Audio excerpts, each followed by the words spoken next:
Film के starting में हम स्टोन को देखते हैं जो समुद्र के किनारे अपनी मॉम के साथ आई होती है, लेकिन देखते ही देखते उसकी मॉम लहरों में डूब जाती है। जैसे ही वो उनको बचाने जाती है, वो ये सब सपना देख रही थी और वो जेल में है। जिसके बाद डॉक्टर ब्रुक्स स्टोन से बात करते हैं और वो उसे बताते हैं कि वो ये जेल में कई सारे कैदियों पर एक्सपेरिमेंट कर रहे हैं जिससे वो कैंसर जैसी बीमारियों का इलाज निकाल सके। लेकिन स्टोन खुद पर एक्सपेरिमेंट करवाने से मना कर देती है। तब डॉक्टर उससे कहते हैं कि उसकी मौत की सज़ा उम्र कैद में बदल सकती है, लेकिन स्टोन फिर भी नहीं मानती और वो मना कर देती है। स्टोन एक स्पेशल फोर्सेस में काम करती थी, उसके बाद वो एक बॉडीगार्ड बनी, लेकिन उस पर यह इल्ज़ाम है कि जिस फैमिली को वो गार्ड कर रही थी उसने उन्हीं को मार डाला और इसी की सज़ा वो जेल में काट रही है। लेकिन स्टोन बोलती है कि उसने ऐसा कुछ नहीं किया है, उसे फंसाया गया है। इसके बाद ऑफिसर लीनन एंड वुडहाउस वहाँ पर आ जाते हैं, स्टोन को उसकी सेल में ले जाने लगते हैं। इस जेल में कई सारे अलग अलग देश के कैदी हैं और ये जगह मैनलैंड से बहुत दूर है। दोनों ऑफिसर स्टोन को सेल में ले जाते हैं और वहाँ पर एक और कैदी होती है जिसका नाम कॉनवे था। स्टोन और कॉनवे में लड़ाई होने लगती है और बाहर के सभी कैदी चिल्लाने लगते हैं।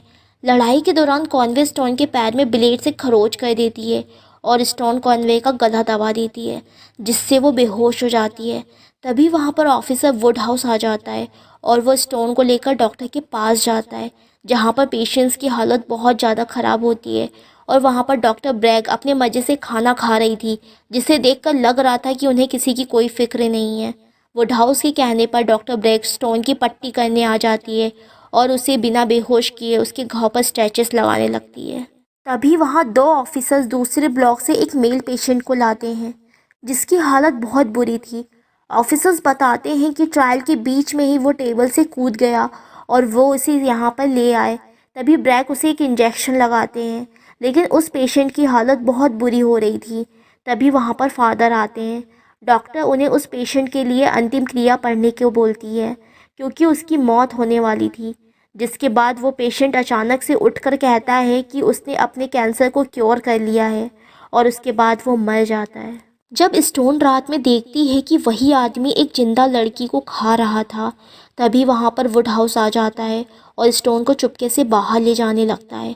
तभी वो आदमी वुडहाउस पे हमला कर देता है और स्टोन ऑफिसर्स की गन निकालकर उसे शूट कर देती है। उस वार्ड में जिन लोगों को भी उस आदमी ने खाया था वो सभी लोग इन्फेक्टेड हो गए थे और वो जॉम्बी की तरह बिहेव कर रहे थे। तभी ऑफिसर वहाँ पर अलार्म को बजा देता है। अलार्म बजने पर सभी लोग सेल से बाहर आ जाते हैं और चिल्लाने लगते हैं, लेकिन बाकी ऑफिसर्स को बिल्कुल समझ नहीं आ रहा था कि वहाँ क्या हो रहा है। तभी डॉक्टर ब्रुक वार्डन को फ़ोन लगाता है और उसे ये सब रोकने के लिए कहता है और उसे इन्फॉर्म करता है कि जिस आखिरी पर्सन पर उन्होंने टेस्ट किया था वो अब मर चुका है और वो अब यहाँ से नहीं निकल पाएंगे क्योंकि वो मेनलैंड से कांटेक्ट नहीं कर पा रहे हैं और इलेक्ट्रिसिटी भी जा चुकी है, जिसकी वजह से सिर्फ इमरजेंसी लाइट्स जल रही थी और वो लोग किसी को भी कांटेक्ट नहीं कर पा रहे थे। यहाँ पर ये पता चलता है कि इस प्रिजन में जो एक्सपेरिमेंट चल रहा था वो वार्डन करवा रही थी और उसके चलते ही कैदी जॉम्बी बन गए थे जिन्होंने बाकी लोगों को भी इन्फेक्टेड कर दिया था। लेकिन वार्डन उसे रोकने के लिए तैयार नहीं थी और वो फ़ोन काट देती है। जब बाकी सारे ऑफिसर्स कैदियों को उनके रूम में भेजने की कोशिश कर रहे थे, तभी वहाँ पर कई सारे इन्फेक्टेड कैदी आ जाते हैं और वो उन ऑफिसर्स पर हमला कर देते हैं। जिसके बाद वे लोग उनको गन से शूट करने लगते हैं जिससे पूरी तरफ अफरा तफरी मच जाती है। बचे हुए कैदी और ऑफिसर्स एक साथ मिल जाते हैं और जान बचाने के लिए वार्डन के रूम में चले जाते हैं और वार्डन ऑफिसर से उन सभी प्रिजनर को शूट करने को बोलती है, लेकिन वो लोग उन्हें बताते हैं कि अगर उसने उन्हें मार दिया तो वो यहाँ से कभी बाहर नहीं निकल पाएगी। तभी स्टोन सीसीटीवी में देखती है कि डॉक्टर ब्रुक भी अभी जिंदा है। फ्यूज़ उड़ने की वजह से वार्डन के रूम की लाइट चली जाती है और उस लाइट को ऑन करने के लिए स्टोन रूम से बाहर जाती है ताकि वो डॉक्टर ब्रुक को भी बचाकर यहाँ पर ला सके और स्टोन सही सलामत डॉक्टर के साथ वार्डन के ऑफिस पहुँच जाती है।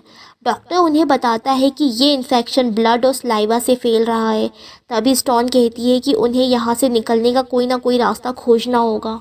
वार्डन उन्हें बताती है कि बिना कम्युनिकेशन के वे लोग यहाँ से बाहर नहीं निकल पाएंगे, उन्हें मेन लाइन से कम्युनिकेट करना होगा।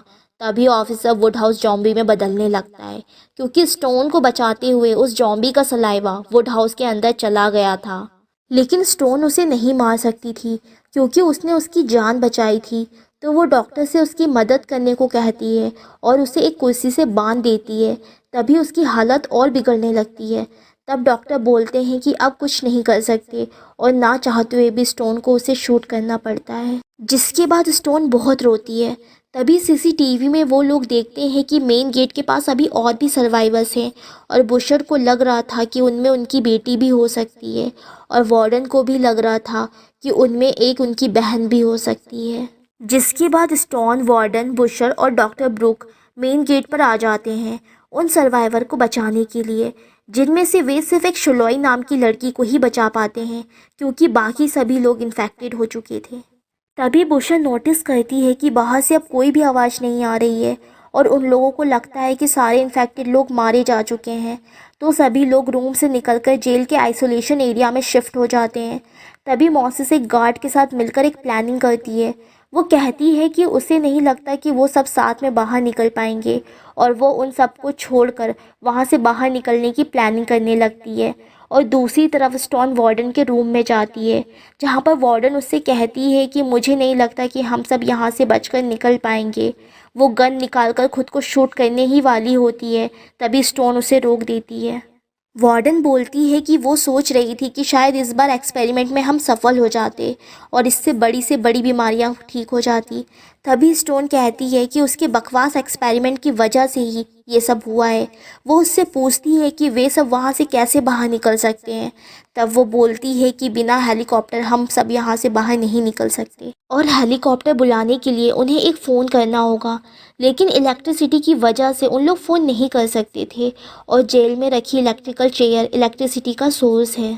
तभी वहाँ वार्डन की सिस्टर एलिजाबेथ, जो इन्फेक्टेड हो चुकी थी, वहाँ पर आ जाती है। स्टोन उसे शूट करने वाली होती है, लेकिन वार्डन उसे रोक देती है। वार्डन बोलती है कि अगर उसने उसके सिस्टर को मार दिया तो वे लोग वहाँ से बाहर नहीं निकल पाएंगे, क्योंकि वार्डन की आवाज़ सुनकर ही मेन लाइन के लोग उनको बचाने आ सकते हैं और अगर उन लोगों ने उसकी सिस्टर को मार दिया तो वो वहाँ से उन लोगों को निकलने नहीं देगी, क्योंकि वार्डन ये सोच रही थी कि वो वहाँ से निकलकर अपनी सिस्टर का इलाज करवाएगी। जिसके बाद वो सब उस एरिया में जाने लगते हैं जहाँ पर वो लोग इलेक्ट्रिसिटी को स्टार्ट करके एक फ़ोन कर सके। तभी ऑफिसर लेनन और मॉइसेस उसे बंदी बना लेते हैं, क्योंकि उन लोग बोट के जरिए वहाँ से बाहर निकलना चाहते थे और वहाँ पर एक ही बोट थी जिसमें सब लोग साथ में नहीं जा सकते थे। तभी स्टोन लुइस को नीचे गिरा देती है और इन्फेक्टेड एलिजाबेथ लेनन को काट लेती है। जिसके बाद बुशर उसे इलेक्ट्रिकल चेयर पर बिठा देती है और शॉक लगने के कारण उसकी मौत हो जाती है, जिसकी वजह से उनका पावर सोर्स भी ख़त्म हो जाता है। जिसके बाद वे लोग दूसरे एरिया में जाते हैं इलेक्ट्रिक सोर्स ढूंढने के लिए। दूर से वे लोग देखते हैं कि वहाँ पर 5 लोग इन्फेक्टेड थे, लेकिन उन लोगों के पास उतनी गोलियाँ नहीं थी। इसलिए मॉसिस उनके सामने जाकर उसे रीस्टार्ट करती है ताकि बाकी लोग इलेक्ट्रिसिटी ऑन कर सकें, लेकिन इन सब में मॉसिस भी इन्फेक्टेड हो जाती है। दूसरी तरफ फ्रैंकी किसी तरह फ़ोन को इलेक्ट्रिसिटी से कनेक्ट कर देता है। जिसके बाद वार्डन मेन लाइन को कॉल करती है और हेलीकॉप्टर भेजने को कहती है। इसी बीच एलिजाबेथ वार्डन को काट लेती है और वो भी इन्फेक्टेड हो जाती है। तभी वहाँ पर और भी इन्फेक्टेड लोग आ जाते हैं, जिनमें फ्रैंकी भी मारा जाता है और बाकी लोग वहाँ से भाग जाते हैं। तभी एक इन्फेक्टेड पर्सन चुलोय का पैर पकड़ लेता है, जिसमें वो गन उठाकर उसे शूट कर देती है। गोली की आवाज़ सुनकर डॉक्टर उसकी मदद करने के लिए आगे बढ़ता है, लेकिन अनजाने में वो उसे भी शूट कर देती है। अब सिर्फ स्टोन, बुशर और चुलोय ही बचे थे जो इन्फेक्टेड नहीं थे। जब वे लोग एग्जिट की तरफ पहुंचते हैं तो देखते हैं कि मॉसिस ने खुद को इलेक्ट्रिक शॉक दे दिया है, जिसकी वजह से उसकी मौत हो जाती है और स्टोन उस एग्जिट को खोलने में कामयाब हो जाती है, जो कि लॉक था। तभी हम देखते हैं कि मॉसिस मरी नहीं थी और वो बुशर को काट लेती है, जिससे वो भी इन्फेक्टेड हो जाती है और चुलोय पर भी इन्फेक्शन का असर होने लगा था, क्योंकि एक इन्फेक्टेड पर्सन ने उसके पैरों पर भी घाव कर दिया था। जिसके बाद बुशर स्टोन को वहाँ से निकलने के लिए बोलती है और ख़ुद को इलेक्ट्रिक चेयर पर बैठकर शॉक लगा लेती है, जिसे देखकर स्टोन बहुत रोती है। स्टोन प्रिजन से बाहर निकलकर बीच पर पहुँच जाती है, जहाँ पर एक हेलीकॉप्टर उसे बचाने आता है और 2 ऑफिसर उसे बचाकर अपने साथ ले जाते हैं। लेकिन जब वो हेलीकॉप्टर में होती है तब उसे लगता है कि वो अपनी माँ के साथ बीच पर खेल रही है, और तभी स्टोन भी ज़ॉम्बी में बदलने लगती है और मूवी यहाँ पर ख़त्म हो जाती है। सो आई होप गाइज़ आपको ये एक्सप्लेनेशन पसंद आया होगा। Please subscribe my channel and take care of yourself. जल्द ही मिलते हैं नेक्स्ट वीडियो में।